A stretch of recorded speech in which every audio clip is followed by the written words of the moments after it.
Good afternoon. Thanks for joining us. Sarah is off. Voters start heading to the polls in just 15 hours for one of the most consequential spring elections in recent memory. Statewide, only one race is on the ballot, but it will decide whether conservatives or liberals control the Wisconsin Supreme Court, with possible rulings on everything from abortion to election maps at stake. Today, both candidates making a final push. Jason Zimmerman has been watching it unfold. He's live in studio now with Your Voice, Your Vote coverage. Jason. Jeff, if you're exhausted from the ads in this race, you are likely not alone. So far, $45 million has been spent between both candidates, and that number is likely to increase by the time the final numbers are tabulated after Tuesday. The liberal in the race, Milwaukee County Judge Janet Protasewicz, has been sick and off the campaign trail the past few days. She's had a number of supporters speak on her behalf at events including former U.S. Attorney General Eric Holder, and today in the Milwaukee area, Justice Rebecca Dollett, who was elected to the Wisconsin Supreme Court in 2018. On the other side of the ticket, conservative former Justice Daniel Kelly campaigned this morning at the Brown County GOP headquarters in Alloway. He also campaigned this afternoon in Superior and will wrap up today with stops in Janesville and Waukesha. If she gets elected, she's told you in advance that she intends to cheat in deciding our cases. Now, I think this is probably one of the reasons why this election is getting so much attention all over the country. I mean, in 2018, I talked about my values. In 2020, Justice Chilkowski talked about hers. Now, that doesn't mean that a justice is going to rule a certain way on a case. We are fair, we are independent, we uphold the rule of law and the Constitution. But you, as a voter, get to know who we are. Both candidates are holding events on election night. Protasewicz will be in downtown Milwaukee and Kelly in Green Lake. We will have coverage of both. Jeff and Brittany, back to you.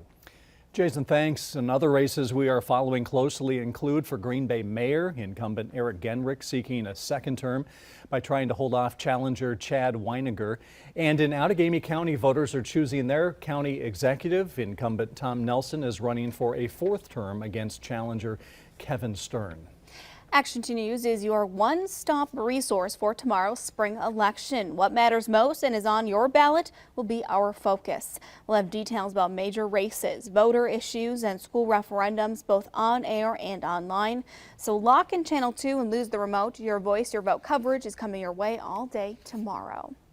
We'll take a look. The National Weather Service now confirming at least 9 tornadoes hit southern Wisconsin counties this past Friday night. They were all of the weaker variety, EF0 or EF1, which means wind speeds topped out at about 100 miles an hour. Additional storm surveys were being conducted this week. No deaths or injuries were reported. Meteorologist Keith Gibson joins us now with a forecast for us that's quite mild for today. Yeah, Brittany, we did a quick update on that tornado count, now up to 10.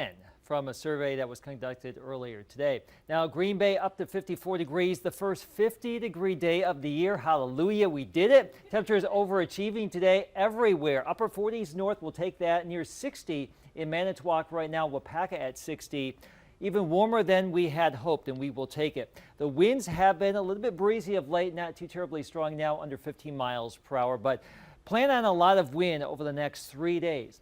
Now, south of Fond du Lac, south of Montello, we do have a few showers showing up on First Alert, Viper Max. In our southern tier of counties, especially south of Highway 10, may see some spotty rain this evening as a weak disturbance crosses the southern part of the state. For us, or at least farther north, we are expecting more in the way of variably cloudy skies before the clouds fill in later tonight. So spotty rain across the south, 50s and 60s now. Most of the early evening in the 40s and then some 30s later on tonight. We have a big weather maker, though, coming our way over the next few days. Rain, wind, thunderstorms, ice in the north, and I mentioned plenty of wind. More details coming up.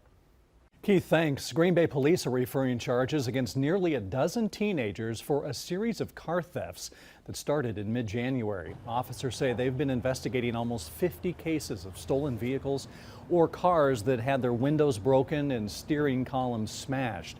Most of the vehicles, they say, are Hyundai or Kia brand, which have a well-documented lack of anti-theft software. Green Bay police saying the youngest connected to the thefts is 13 years old. Very alarming. It's a recipe for disaster, so to speak, because we have a group of individuals that, by their very own age, are impulsive. They don't think about their consequences. And police are offering reminders to the public about simple precautions to safeguard their car. Park in a garage or in a well-lit area, lock your vehicle, and take your keys with you. Don't leave valuables inside your car, and utilize an anti-theft locking device if you can. Students in Nashville calling for change 1 week after a deadly shooting at a private Christian school. Organizers of a walkout urging students to march on the Capitol at the same time as last week's attack to call for gun control legislation. As reported, authorities say a former student of the Covenant School opened fire, killing 3 children and 3 adults. Investigators have not yet revealed a possible motive. A first-grade Virginia teacher who was shot by one of her 6-year-old students is seeking $40 million in damages from Newport News school officials. The lawsuit accuses school administrators of gross negligence for ignoring warnings that the boy had a gun and was in a violent mood on the day of the shooting. The teacher, Abby Zwerner, spent nearly 2 weeks in the hospital and needed 4 surgeries since the incident in January. The Newport News School Board and its members have not yet commented. April is now Autism Acceptance Month in Brown County. County Executive Troy Streckenbach made the proclamation today, saying it's important to learn how to engage and communicate with people who have autism in the community. The CDC says nearly 1 in 50 individuals are on the spectrum in Wisconsin. Acceptance is action. It's finding pathways for inclusion and support and taking the next step to ensure that individuals with autism are fully supported and included in our local communities. The Autism Society of Greater Wisconsin is holding its 34th annual conference later this month at the KI Convention Center. We have a link to more information at WBAY.com.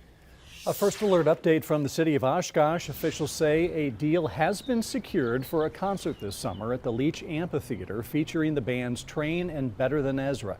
As we told you last week, the city said it was aware of publicity surrounding the August 6th event, but that the concert organizer hadn't secured use of the facility or even submitted an application.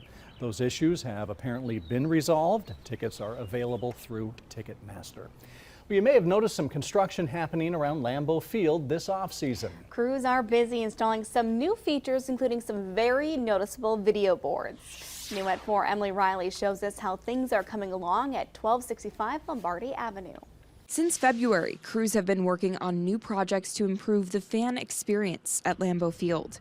Installing the structural steel for bigger 4K video boards just started this week above the north and south end zones of the stadium. They have grown from 110 feet by 48 feet to 220 feet by 48 feet.